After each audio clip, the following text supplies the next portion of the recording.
Now I will summarize all the quantum number in a table.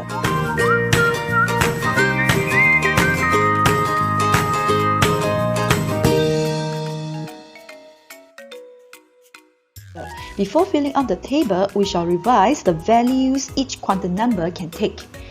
For n, it can take n equals to 1, 2, 3, up to infinity. For angular momentum quantum number L, it can take value start from 0 up to n minus 1.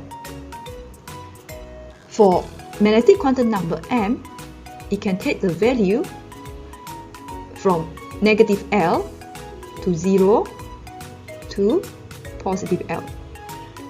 For electron spin quantum number S, it can take the value positive half for clockwise spinning electron or negative half for anti-clockwise spinning electron.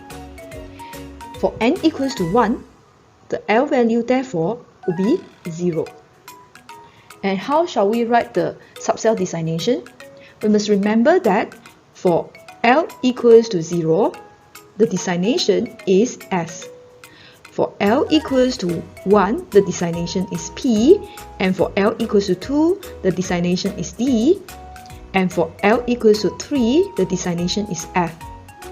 Therefore, for n equals to 1, L equals to 0, the designations of the subshell will be 1s. For L equals to 0, the m value will be 0. Since only one m value we can write, it means that in 1s subshell, there is only one orbital. So in 1s subshell, there is only one orbital, and for n equals to 1 shell, there is also one orbital.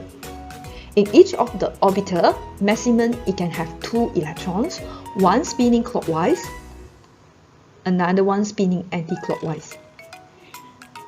For n equals to 1, there is only one orbital, and each orbital maximum can have 2 electrons. Hence, for n equals to 1 shell, the total number of electrons will be 2. For n equals to 2, the L value can be 0 and 1. For L equals to 0, n equals to 2, the designation will be 2s. For L equals to 0, the m value can only be 0. Since only one m value we can write, means that in the 2s subshell, there is only one orbital. For n equals to 2, L equals to 1, the subshell designation will be 2p. For L equals to 1, the m value that we can write is negative 1, 0, positive 1. Since there are 3 m value we can write, means that in the 2p subshell, there are 3 orbitals. So the total number of orbitals in n equals to 2 shell is therefore 1 plus 3 equals to 4. So 4 orbitals in n equals to 2 shell. Each orbital maximum can have 2 electrons, one spinning clockwise, another one spinning anti-clockwise. So in 2s subshell, one orbital, maximum 2 electrons in one orbital. Therefore, in the 2s subshell, maximum can have 2 electrons. For 2p subshell, there are 3 orbitals. Again, in each orbital, maximum can have 2 electrons, one spinning clockwise, another one spinning anti-clockwise. So 3 orbitals, one orbital maximum 2 electrons. So means that in the 2p subshell, we have 6 electrons in total. Hence, for n equals to 2 shell, the total number of electrons would therefore be 8. For n equals to 3, the L value that we can write is 0, 1, 2. For n equals to 3, L equals to 0, the subshell designation is 3s. For L equals to 0, the m value that we can write is 0. Since only one m value we can write, means that there is only one orbital in 3s subshell. So in 3s subshell, one orbital. So for n equals to 3, L equals to 1, the subshell designation is 3p.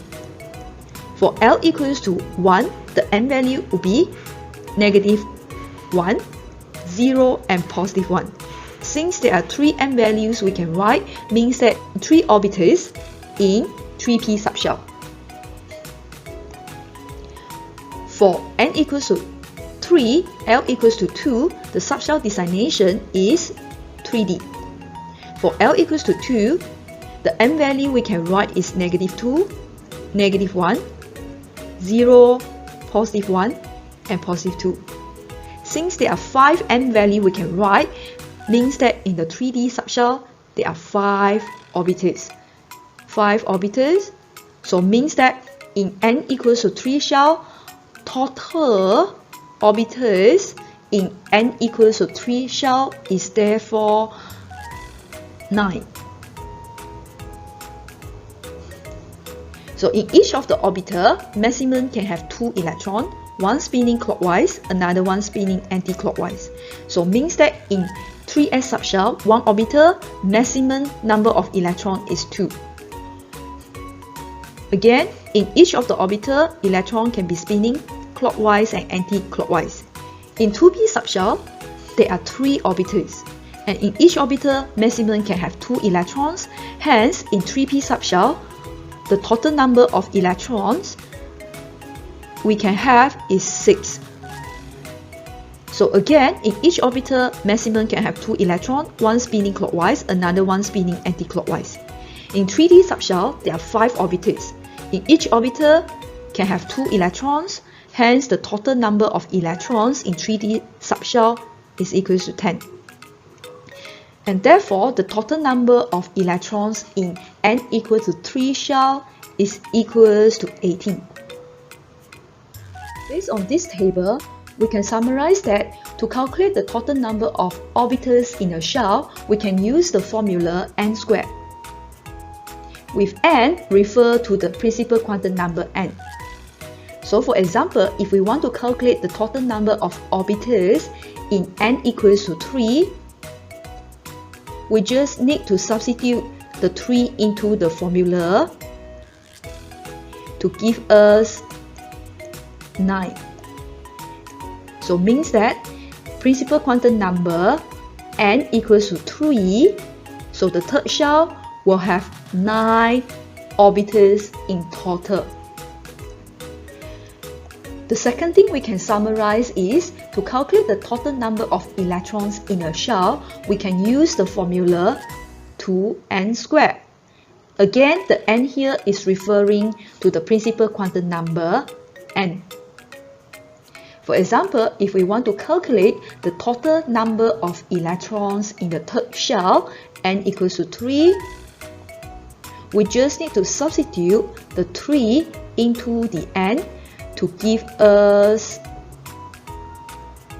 18. So the total number of electrons in n equals to 3 is equals to 18.